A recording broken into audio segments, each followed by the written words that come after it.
Hi, it's Elisa. Um, Sometimes I have found, well, not sometimes, all the time, I found it's easier to say, I'm fine. Some of us don't stay stuck because we're broken. We stay stuck because we learned that explaining our pain doesn't change anything. This is not a pity narrative, it's a pattern recognition narrative. And here's how it resonates. I heard this quote recently that went something like, it's easier to, well, not recently now, it's been a while ago. It's easier to fool people than to convince people of the lies they've been told. I think that was it. Do not quote me, but feel free to correct me in the comments if you know it.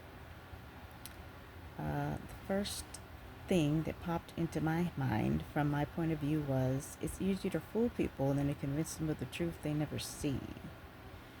Because people don't see your pain, especially the way that you do. For me, the truth is that I've been struggling for a long time, but most people don't see it because I'm usually the happy one. I'm the one who seems fine. The still capable one. I'm still trying, still hoping, still surviving, and I loathe that about myself. And that doesn't make anything any easier. So eventually it feels easier to just say, I'm okay. I'm good. I'm fine. Not because I am, but because trying to explain the truth never seems to work long term. It can be impossible when you don't understand why you feel uneasy or depressed either anyway. You can't explain it. I wrote a short piece on Facebook a long time ago, and I wish I could find it, but it's not there anymore. I would absolutely share that here about what depression really is, and it being like this big black hole in the center of your soul. And it's not always sadness, it's not always even pain. It's just there. It's numbness. It's a lot of things for a lot of people. So over time, that does something to you. You stop explaining. You stop correcting people. You stop asking to be understood. And you eventually stop asking for help, even though you still need it. And then something worse happens. You start questioning yourself.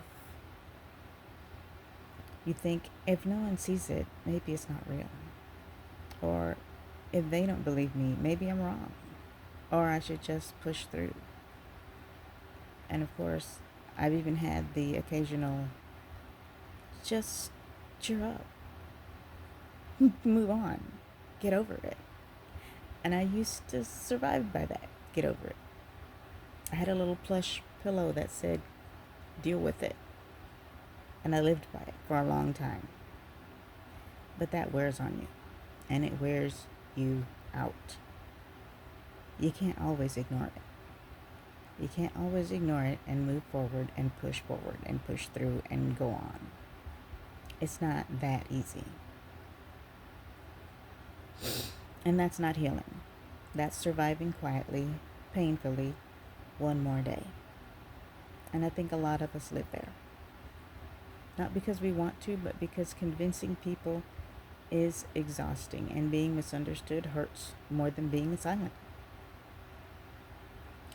So if you're someone who looks fine on the outside, but feels like you've been carrying this alone for years, I see you. You don't owe anyone proof of your pain, and your struggle doesn't become real only when someone else believes it. It's real right now. This channel exists because I'm done pretending silence equals strength.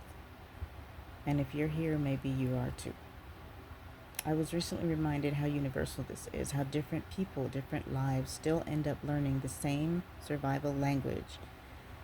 That's something else I like to talk about sometimes. So until next time, stay safe, stay sane, and take care of yourself. I will keep trying to do the same. Thanks.